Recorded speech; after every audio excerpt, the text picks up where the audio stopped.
Good Tuesday morning, North State. First alert forecaster Preston Donion here in the Weather Center, breaking down the latest on the park fire. So not only when we talk about what we've seen over the past 24 hours, what also is ahead for the fire when it comes to today's weather, and then of course just some of the dynamics when it comes to terrain, fire history in the area, all of that. We'll break it all down. So I'll send you over to the weather computer. We'll get into it. Feel free to throw comments in if you have any particular questions. We'll take a close look at every detail that we can over the course of this breakdown.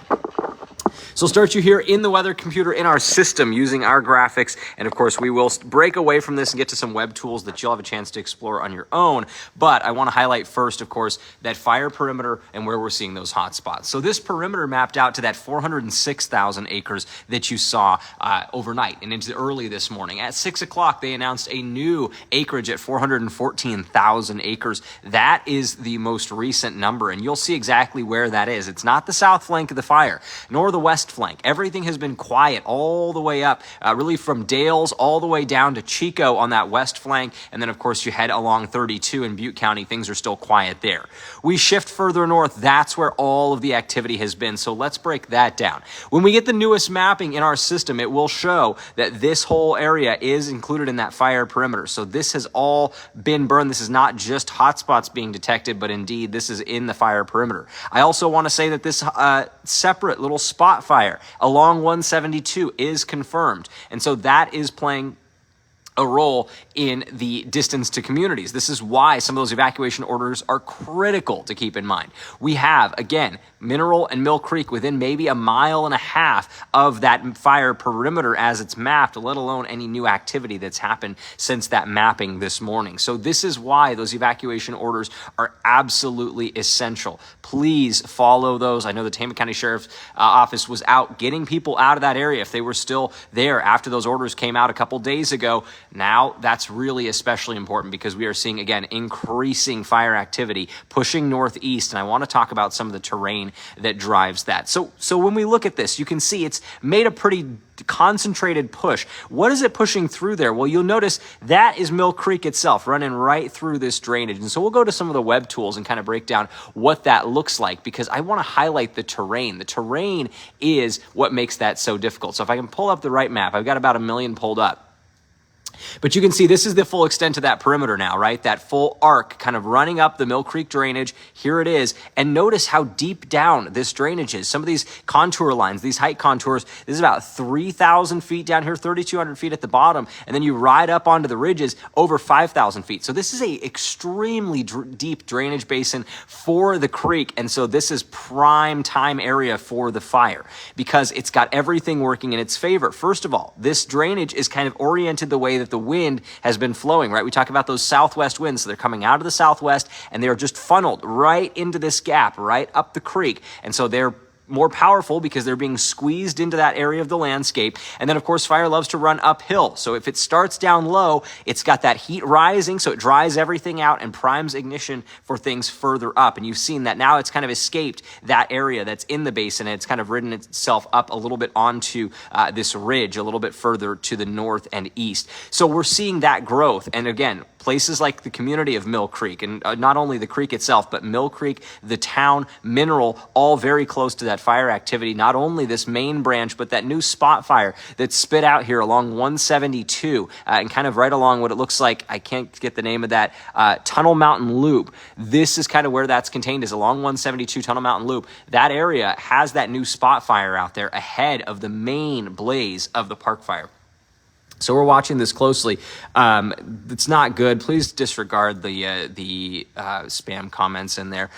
We are watching for, again, that continued growth to the northeast because that drainage is going to funnel those winds out there. That's going to be a factor today. Now, the one thing that's a slight positive is that wind is not expected to be quite as strong. So let's take a quick look at that before we get any further. Again, you're noticing that things are pretty weak this morning. You've got that drainage wind, and that as a broader concept means that we're getting that colder air that sets up in the higher elevation elevations, right? Some of the measurements of temperature in Mill Creek, in Mineral, places like even Chester, a little bit further away, this morning in the 40s with their temperatures. So cold air out there by August standards. That's going to sink its way down to the valley floor. So the terrain is going to dominate the wind in the overnight hours. And generally, those are still weak winds. So it's not going to allow the fire to breathe the way that it wants to. Then we turn things up later in the afternoon. Here's 4 o'clock. You see that south flow making its way through the valley floor, turning a little bit southwesterly as it continues into the higher elevations. And then you're almost outright westerly winds when you get into portions of Modoc and Lassen County. But when it comes to this critical area where we're watching that continued fire danger, it's all about that southwesterly flow that's getting picked up and carried right through the Mill Creek drainage that you see right there. So that is going to still be a factor. Even though those wind gusts are a little bit weaker today than they were yesterday, we're still concerned about fire behavior because of the way that the landscape really plays to the fire's favor rather than the fire crews. We move through the evening. You see those winds weaken. Generally speaking, we get back to that drainage wind. That's why you have that north wind in Reading. You've got a little bit of those easterlies into Red Bluff. But again, these are weak winds. That's not going to aid the fire growth. It's not going to switch the whole pattern for us. It's just that nighttime flow. And that's when that smoke sits right on top of the fire and actually kind of chokes it out a little bit. So we see that into the morning, and then tomorrow afternoon we pick things right back up where we left off. South winds through the valley floor, turning southwesterly as they make their way into the higher elevations. You talk about eastern Tehama County, Plumas, Lassen, Modoc counties. Those spots have those kind of westerlies out there. So the winds are going to be a factor today, tomorrow, and I think tomorrow will be another kind of high fire activity day because we are talking about temperatures even a little bit warmer on Wednesday than we're going to see today. Today is one of those days that lines up pretty much identical to what we saw on Monday across the region. Temperatures-wise, that surface humidity, I'll take you to that really briefly just to see that, again, we've got critically dry air out there by the time we hit the afternoon and evening. Here's 7 o'clock. If we run that back a little bit earlier, here's 6, 5 o'clock, a lot of spots in that single-digit humidity. So critically dry air. Why do we care about that? Well, fuels are primed to ignite when they dry out. Obviously, we have been dry. A lot of places have not seen rain since sometime in early June, if not May. So a lot of things are already dry as it is, but that drier air is more primed to carry embers further and allow those to survive and then could potentially spread the fire more rapidly. So that's why that dry air is a concern for us. And of course, with the wind in conjunction with those hot temperatures, all together make for a dangerous fire day. And one of the things that really kind of captures that is the HDWI. I learned about this recently, and this is kind of one of those things that we keep in mind when it comes to fire weather. So I'm going to bring this camera down a little bit so that you're seeing the map. This is the Hot, Dry, Windy Index. It's something put together by the USDA and the Forest Service there, as you can see on the left of your screen. And it's really focused on kind of that fire weather. How dangerous is it? So we'll kind of click here, and you can click anywhere on this map to get the information on the reading of just how hot, dry, and windy we are. And it's all in terms of percentile of the normal for that area. So I click there in kind of eastern Tehama County, and this gives you, again, just kind of a general region for it. This is at 40 degrees north, 122 west.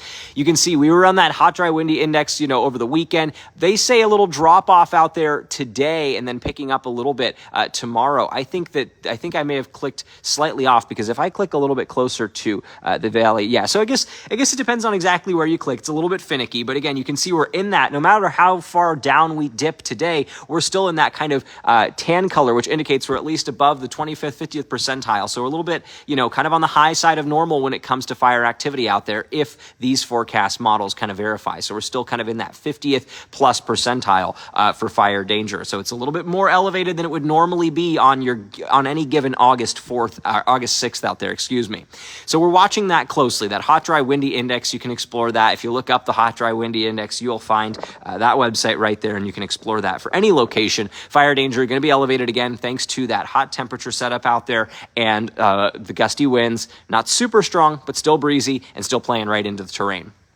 I want to talk briefly about fire history. I mentioned that a little bit earlier. And if you zoom out, you can see this is a messy map here. This is all the fires that have burned across the region over the years. And so you can click on this. Obviously, that's the Dixie Fire, right? This massive blaze that consumes a lot of that area off just a little bit further east of the fire that we're talking about right now, the Park Fire. If we zoom in, though, there you go. You've got Mineral right here. You've got Mill Creek here. The Dixie Fire burns up close to those communities, but there's a huge open space in between where we have haven't seen a lot of fire activity. And that continues here, right? As you move down the creeks, down into the lower elevations of Tehama County, pushing a little bit further, a lot of these spots have not seen fire for a long time. We click on this. This was in 1944, the last time that this area burned. We click on this perimeter, this one here.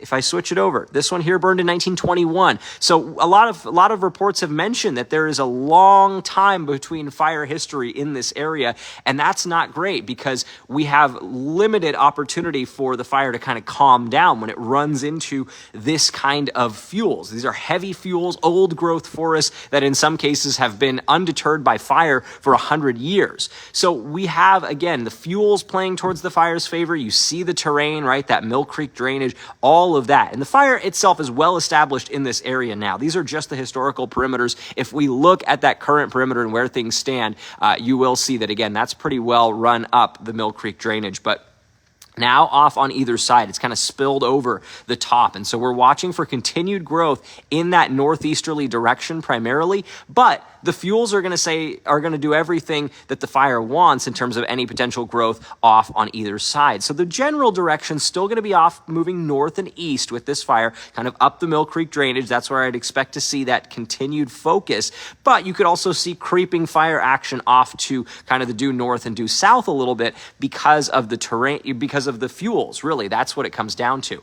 So we're concerned about fire weather today, maybe a little lesser than yesterday, but yesterday was more than enough to get things back in action. So I want to kind of talk about how things kick up. So let's take a look at some of these cameras. This is the Alert California cameras from UC San Diego. You can explore these. Again, if you look up Alert California cams, that should show you this website. And I'm going to take you to the Morgan Summit camera. So to give you context on where that is geographically, this is here just a little bit further east of Mineral along 36, a little bit above the town, above the highway. And this is that last kind of 15 minutes. We'll run that 15-minute time lapse for you, and you will see that there hasn't been a lot of clear fire activity out there. It's all smoke.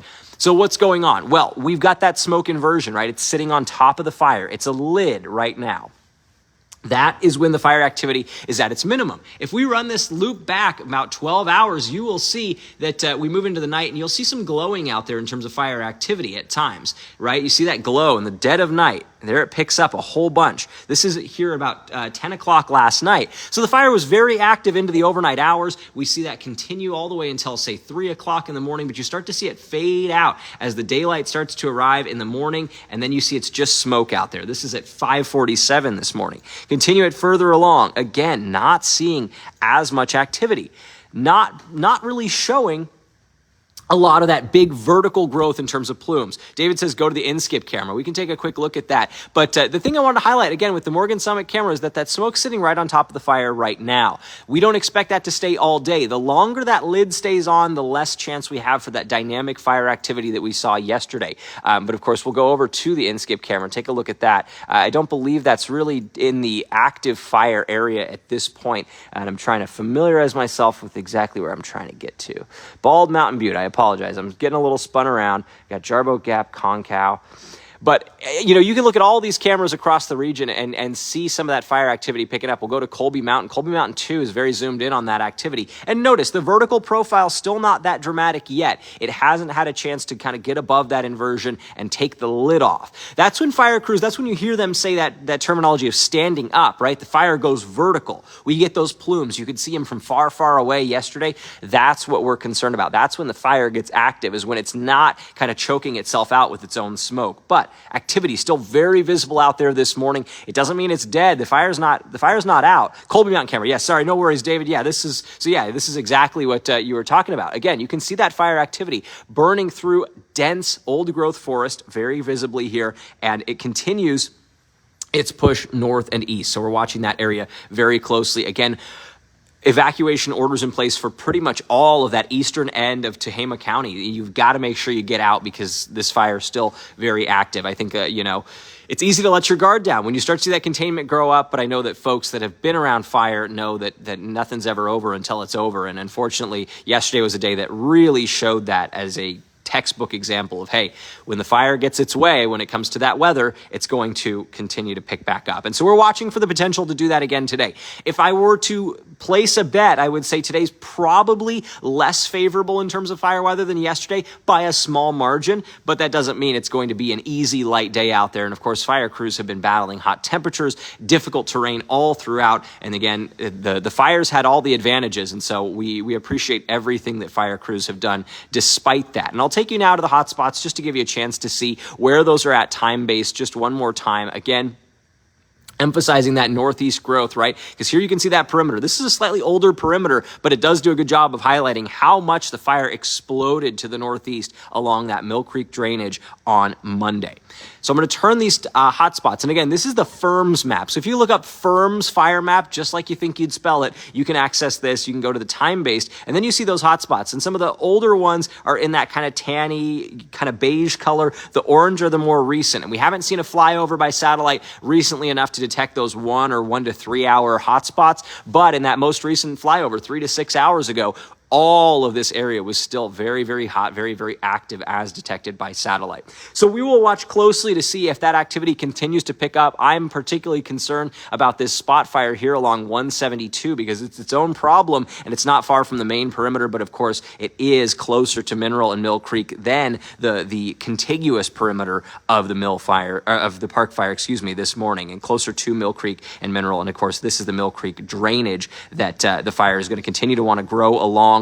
But also over the top, you see those hot spots on either side of the creek because it's running up the hillsides, getting onto those kind of level terrains and spreading out into what you can see here on satellite is dense forest land.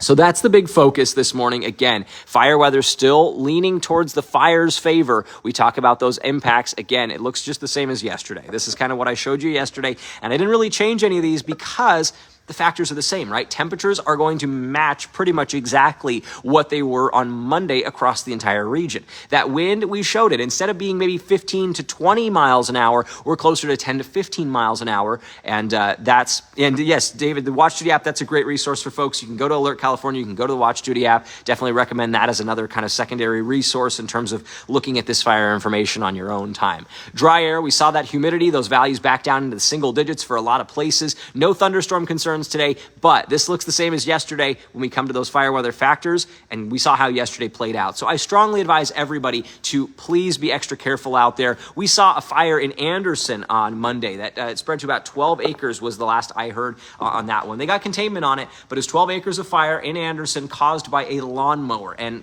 that boggles my mind. We have so many fire resources, not only from across the entire state of California, but from across the entire country, working to contain what is the 4th largest fire in the state's history, the largest in the entire country right now, and we're still mowing our dry lawns. So please, just be fire smart. It just takes being smart. You can be safe too, but being smart is the easiest part. Don't do things that could send sparks out there because fire crews are already stretched thin, and little incidents can become big when we have fire crews really stretched as thin as they can be. We need all the help we can get on the Park fire, and when we do dumb things like we mow dry lawns, we pull away from that. So I get on my soapbox just to plead to you all to please be fire smart, fire safe on a day like today. Again, those winds slightly weaker. That's the slight positive, but we're still talking about the fire running in its own kind of, it's got a home field advantage, right? It's in that dense timberland. It's got the terrain, the steep slopes that are difficult to navigate for firefighters, but real easy to navigate if you are a fire. And we've still got dry air. We've still got hot temperatures. So that's kind of the summary. Again, we'll have to see when that fire stands up today. Right now, that lid's still out there here at about 8:45, 9 o'clock in the morning. If that lid comes off, you start to see those plumes developing again. If you notice that from the valley floor, you see those tall, towering plumes that almost look like thunderstorms. That's when you know, okay, that fire activity is kicking up again.